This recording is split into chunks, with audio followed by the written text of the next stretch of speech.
로마서 8장 18절 생각하건대 현재의 고난은 장차 우리에게 나타날 영광과 비교할 수 없도다. 피조물이 고대하는 바는 하나님의 아들들이 나타나는 것이니 피조물이 허무한 데 굴복하는 것은 자기 뜻이 아니요 오직 굴복하게 하시는 이로 말미암음이라. 그 바라는 것은 피조물도 썩어짐의 종로로 단 데서 해방되어 하나님의 자녀들의 영광의 자유에 이르는 것이니라. 피조물이 다 이제까지 함께 탄식하며 함께 고통을 겪고 있는 것을 우리 아느니라. 그뿐 아니라 또한 우리 곧 성령의 처음 익은 열매를 받은 우리까지도 속으로 탄식하여 양자될 것 곧 우리 몸의 속량을 기다리느니라.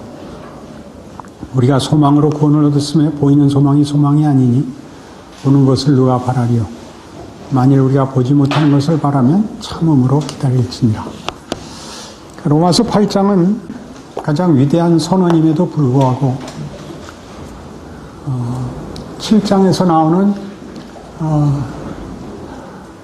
선을 원하는 나에게 악이 함께 있는 것, 그것에 대한 비명과 고통을 이어서 예수 그리스도로 말미암는 구원이 그 문제를 해결하여 생명과 성령의 법이 죄와 사망의 법에서 우리를 구원하였다고 얘기하는 8장에서까지 아직 탄식, 고통, 기다려야 되는 것들이 진술되고 있습니다.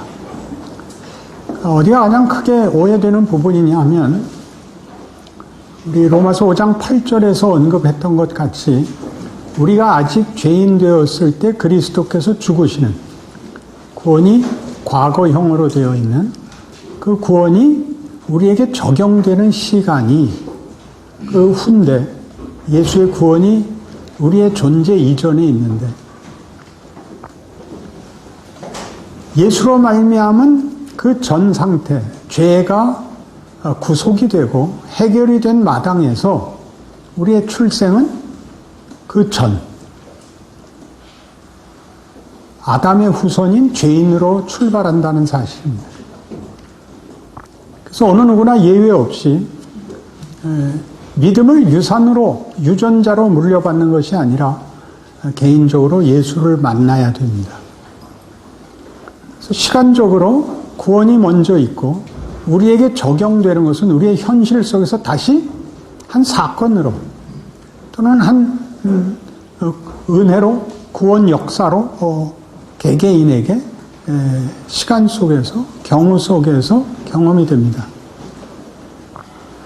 예수가 이루신 일은 영단번에 이루신 구원이라고 말함으로써 그 구원은 완성될 수밖에 없고 실패될 수 없는 운명이 됩니다.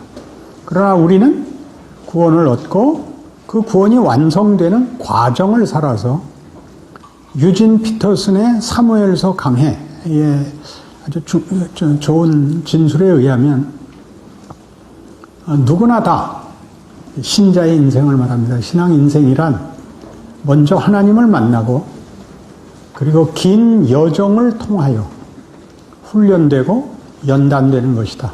이렇게 얘기합니다. 그럼 여기서 훈련되고 연단된다는 의미는 그 긴 여정 속에는 뭐가 아직 남아있냐 하면 로마서 5장 3절에서 본 바와 같이 환난 중에도 기뻐하는 환난이라는 세상의 악의 권세들과 그 체제가 남아있는 속에서 이 일이 진행되기 때문에 외적, 환경적, 사회적, 정치적 그 반대 세력 속에서 이 인생을 살아야 됩니다. 그뿐만 아니라 로마서 7장에서 보는 바와 같이 율법을 다루면서 하는 얘기, 내 속사람은 선을 행하기를 원하나 내 속에서 죄가 나를 끌어 죄 아래 나를 붙잡아 오는 것을 보는도다. 오라 나는 곤고한 사람이로다 라는 고백에서 보는 바와 같이 우리를 예수를 믿는 사건으로 완벽하게 죄를 소멸하고 뽑아버리고 의와 구원과 거룩만 남는 상태로 허락하시지 않고 시간에서 그랬던 것처럼 예수 안에서 구원이 이미 이루어졌지만 우리의 개인 인생 속에서 아담의 후손으로 원죄인으로 출생하여 예수를 만나는 것처럼 예수를 만났고 구원을 얻은 이후에도 원죄는 우리 속에 있는 뿌리 깊은 죄의 근성은 남아있는 상태에서 구원이 일을 합니다. 여기를 조심해서 알아야 됩니다. 성화라는 것이 다시는 죄가 생각도 감각도 없는 상태가 되는 것을 성화라 그러지 않고 그것이 여전히 자기 힘과 권세를 갖고 있는 속에서 하나님이 하나님의 사람으로 우리를 만든다는 성경의 진술을 이해해야 됩니다. 그것이 오늘 지금 읽은 여기서도 나오죠. 다시 볼까요? 로마서 8장 18절 생각하건대 현재의 고난은 장차 우리에게 나타날 영광과 비교할 수 없도다. 고난은 현실적인 문제입니다. 피조물이 고대하는 바는 하나님의 아들들이 나타나는 것이니 피조물이 허무한 데 굴복하는 것은 자기 뜻이 아니요 오직 굴복하게 하시는 이로 말미암음이라. 세상은 아직 죄와 사망이 실권을 쥐고 있습니다. 그 바라는 것은 피조물도 썩어지며 종로로 단 데서 해방되어 하나님의 자녀들의 영광의 자유에 이르는 것이니라.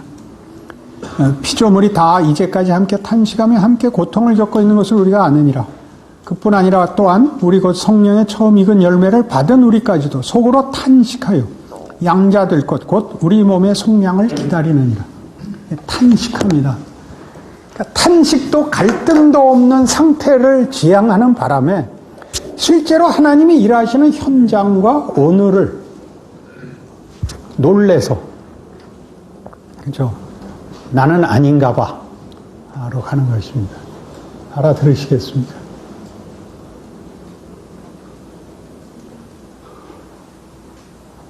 그럴 리가 없다. 아닙니까? 현실인데 무슨 그럴 리가 없어요.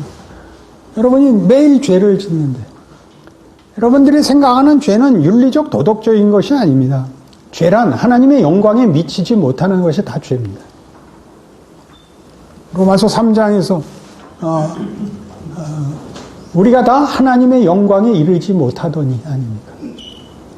하나님이 목적한 자리에 가 있지 않으면 무식한 것, 게으른 것, 생각 안 하는 것, 한계가 다 죄입니다.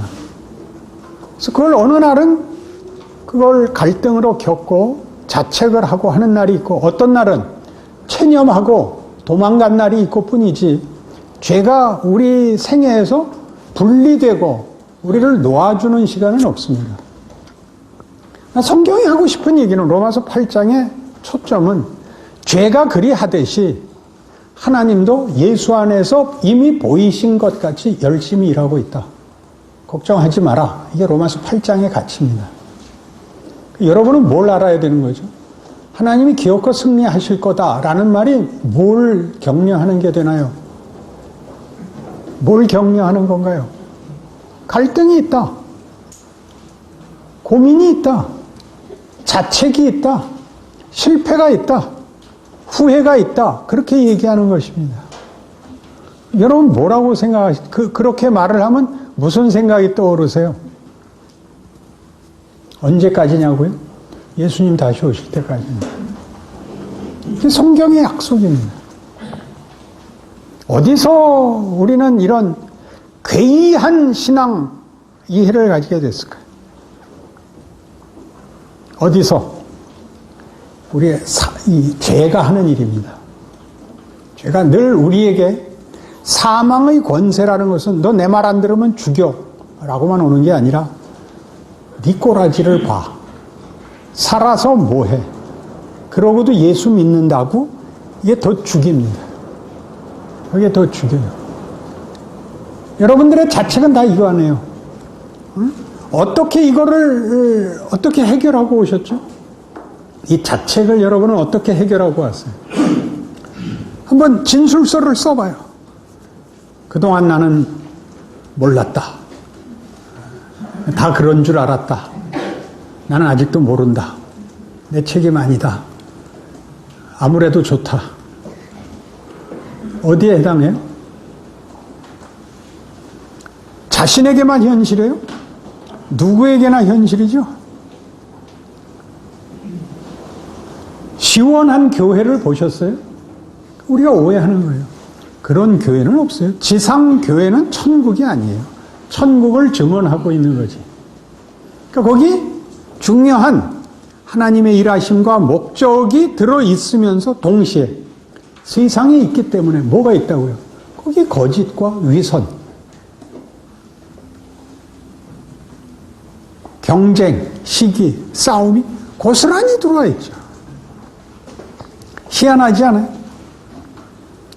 우리가 어느 교회에 대해서 비난을 할 때는 그 교회가 잘한 얘기를 하는 적은 없고 10개 잘하고 하나 못한 거 시비 거는 거 아니에요. 서로 얘기를 할 때도 그렇잖아요. 꼴 보기 싫으면 단점만 지적하죠. 그리고 단점을 지적하고 이제 그 마음에 증오심을 갖고 적개심을 갖게 되면 잘하는 것도 꼴 보기 싫어. 안 그래요?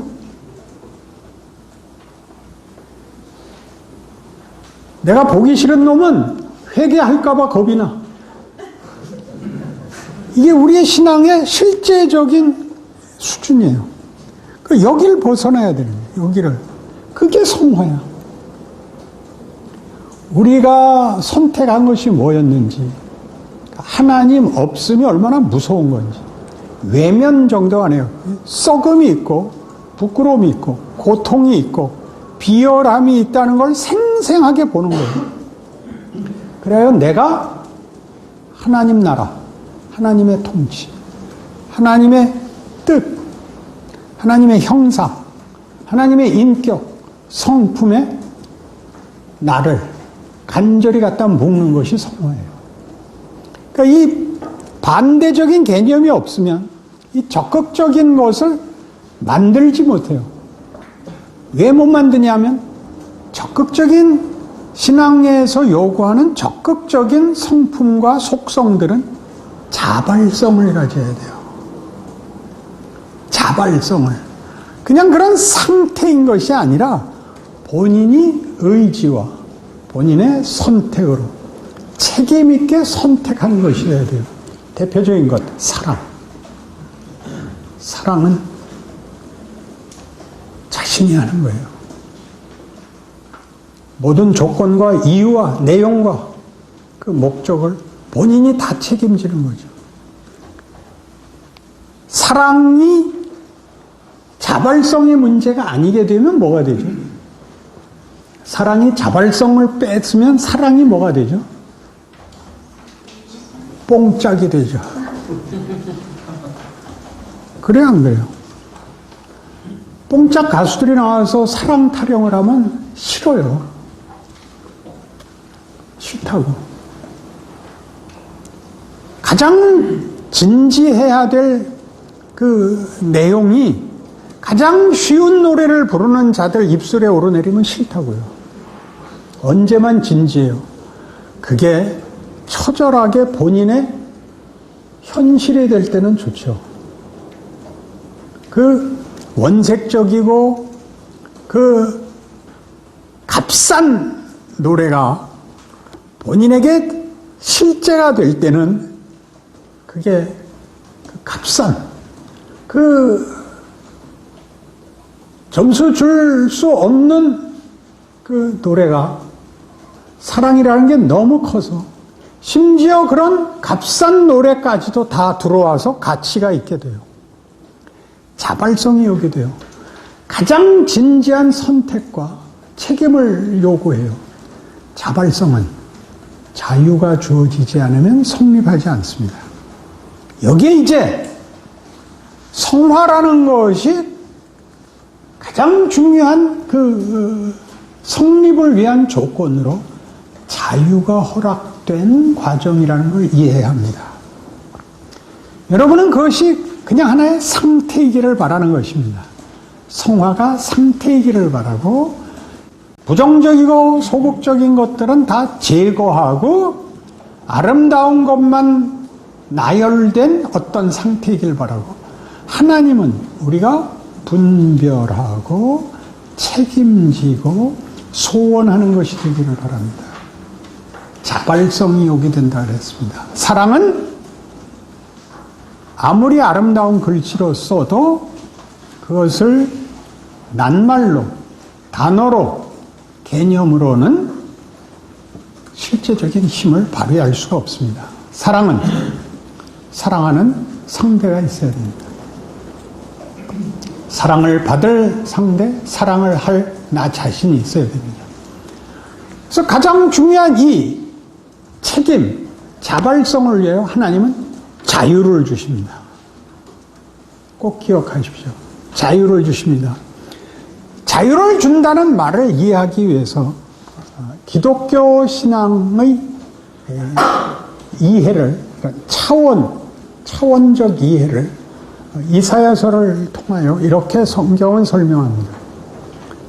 이사야는 1장부터 66장까지로 되어 있는데 1장에서 39장까지가 북왕조의 멸망과 남왕조의 멸망을 기록하고 있고 40장부터 55장까지는 포로된 자리에서의 회복이 예언되어 있으며 56장에서 66장까지는 귀환한 이스라엘 백성들의 타락상을 다시 꾸짖는 것으로 내용이 되어 있습니다. 첫 번째 그 역사적 배경을 가지고 보면 북왕조 이스라엘과 남왕조 유다의 멸망은 다 하나님의 뜻을 버리고 불순종하고 범죄한 까닭에 받는 심판입니다. 우리는 이 세계, 이러한 세계의 질서 그리고 그 기준을 율법주의적 세계라고 합니다. 율법주의적 세계관, 율법적 세계관. 율법적 세계관이라는 것은 잘하면 보상을 받고 못하면 벌을 받는 세계입니다. 북왕조 이스라엘과 남왕조 유다의 멸망은 분명히 이런 법적 세계관에 의한 심판입니다. 그런데 쫓겨간 나라에서 바벨론 포로 중에 남의 나라의 포로로 잡혀와서 무슨 정치적인 조직이나 군사력을 만들 수 없는, 국력을 만들 수 없는 상태 속에 있는 유다 백성에게 무조건적인 회복을 약속합니다. 포로에서의 귀환을 약속합니다.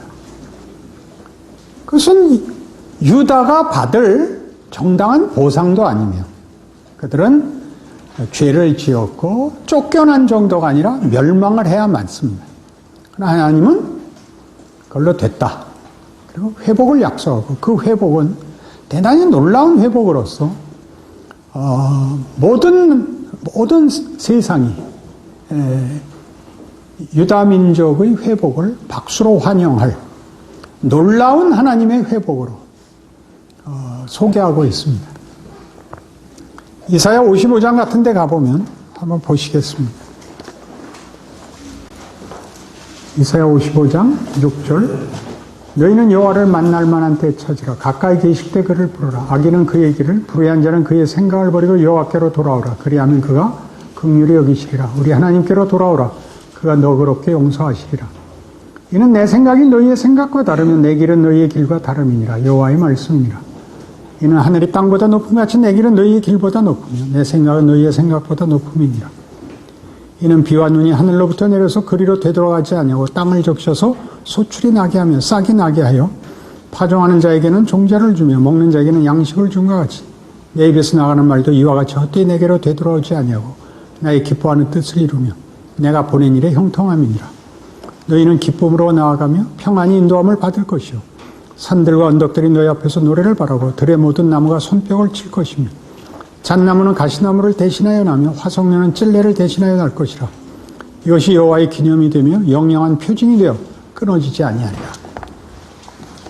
모세에게 준 징표는 뭐였냐면 징조는 너희가 애굽에서 해방되어 이 산에 와서 나를 섬길 것이라. 이것이 내가 너를 보낸 증거니라. 이렇게 됩니다. 이스라엘은 애굽으로부터 해방, 탈출만이 목적이 아니라 여호와를 섬기는 민족이 될 것입니다. 똑같이 이스라엘의 회복은 하나님께서 그들에게 여태껏 하시고 주신 말씀들의 성취, 그리고 그 성취는 복된, 영광된 기쁨과 즐거움으로 나타날 것입니다. 들의 모든 나무가 손뼉을 치는 이런 굉장한 즐거움과 기쁨의 회복이 될 것입니다. 우리는 이 회복의 세계, 이 회복의 질서와 근거들을 은혜의 세계관, 우리 아까 율법적 세계관을 제1차 세계관이라고 숫자를 붙이자면 순서를, 이 은혜의 세계관은 2차 세계관입니다. 그러니까 은혜의 세계관은 분명히 1차 세계관의 잘잘못에 대한 보상보다 높은 세계관입니다. 그렇죠? 여기서는 잘잘못을 묻는 것이 아니라 내가 너희를 회복하고 들의 나무들이 손뼉을 치는 그런 영광과 기쁨의 회복이 있을 것이라. 내 입에서 나가는 말이 헛되이 내게로 돌아오지 않으리라. 라는 은혜의 세계관입니다. 그런데 돌아와 보니까 56장에서 66장에 이르는 이사야에서는 다시 이스라엘이 꾸중을 받습니다. 너희 왜 제대로 된 신앙 행위를 보이지 않느냐라는 꾸중을 받고, 말라기에서 보는 것 같이 아주 심각한 그 타락상을 이스라엘이 보입니다. 제사 제도도 엉망이 되고 경건함과 여호와를 경외함도 없고, 하나님께서 오죽 답답하시면 누가 성전문을 닫을 자가 있으면 좋겠다, 이런 말이 나올 정도의 지경에 이릅니다. 역사적 사건으로 돌아가 보면 그들이 은혜에 의해서 고향에 돌아왔는데 와보니까 즐겁지도 기쁘지도 않은 겁니다. 그동안 거기 와서 살게 된 이방 민족들이 기득권 세력으로서 귀환한 이스라엘, 유다 백성들을 위협하고, 또 그들의 위협을 막기 위하여 성을 쌓고 늘 군사적 대응을 준비해야 되고, 성전도 지어야 하고 농사도 지어야 하는데 때마침 흉년까지 듭니다. 그들은 지칩니다. 은혜가 이게 뭐냐가 됐죠. 거기에 다시 하나님께서 꾸짖으십니다. 그리고 그것이 너 잘못하면 안 된다라는 꾸중은 원래 1차 세계관에 속한 것이지 않습니까? 또 잘못하면 벌 받는다. 그래서 나라를 빼앗기고 멸망당하여 포로로 간 게 1차 세계관. 역사적으로 이사야 1장에서 39장입니다. 그래서 돌이킨 은혜의 세계. 그 잘잘못을 이제 지나서 하나님의 은혜로우심으로 회복시킨 이스라엘에게 다시 너희 왜 잘못하냐라고 묻는 것은 우리가 보기에는 순서상 안 맞아 보입니다. 이건 뭐냐 하는 것이죠. 이건 뭐냐. 이 3차 세계관은 뭐냐. 이 3차 세계관은 1차 세계관과 2차 세계관을 넘어서 오는 세계관입니다. 은혜가 주어진 것은 1차 세계관에서와 같이 보상의 여부를 위하여 주는 것이 아니라 자유를 주어 우리가 자발적으로 하나님의 뜻을 순종하는 세계를 열고 요구하는 자리입니다. 여기가 어렵습니다. 다시 해봅시다. 여러분이 구원을 받으면 1차 세계관에서 구원을 받습니까? 2차 세계관에서 구원을 받습니까? 3차 세계관에서 구원을 받습니까? 정답을 말하려고 그러면 본인한테 스스로 확인하세요. 1차 세계관, 2차 세계관. 1차 세계관? 구원을 받을 때 여러분 잘해서 받았단 말이에요. 1차 세계관은 잘잘못을 따지는 세계관이에요. 우리가 구원은 다 2차 세계관으로 받죠. 은혜로 받지. 물어보면 알아듣기를 해. 우린 모르고 받잖아. 모르고. 죄인인 줄도 모르고 받잖아. 구원이 뭔지 모르고 받잖아.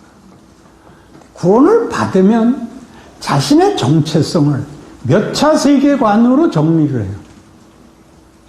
2차 세계관으로 해요? 1차 세계관으로 해요?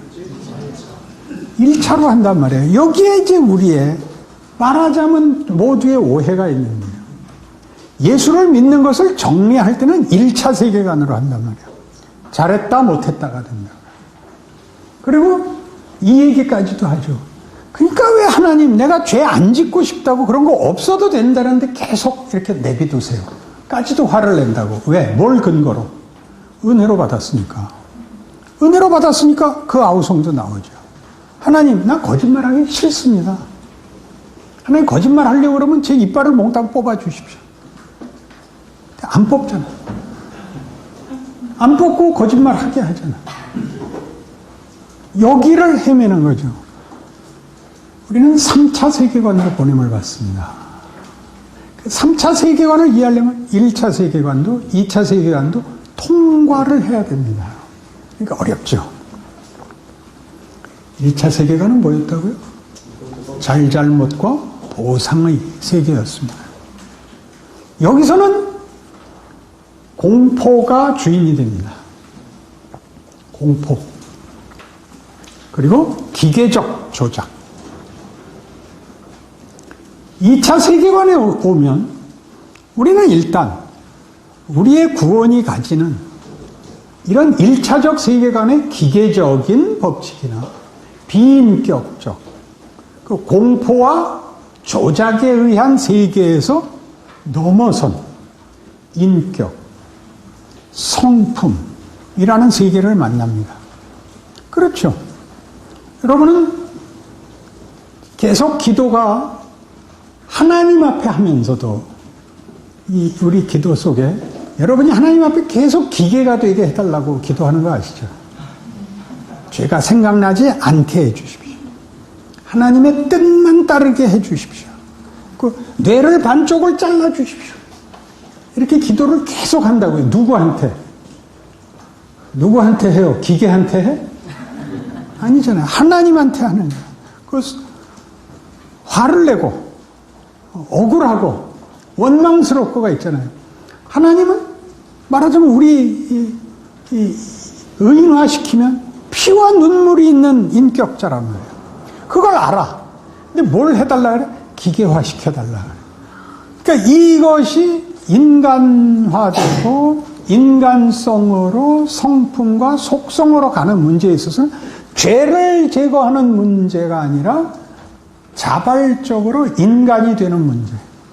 성경이 그토록 많이 나열하는 사랑과 희락과 화평과 오래 참음과 무슨 온유함과 겸손과 관용 이런 것들이 기계가 아닌 한 인격에 담아야 하는 내용이라는 대로 우리가 부름받고 있는 줄 알아야 되는 것입니다.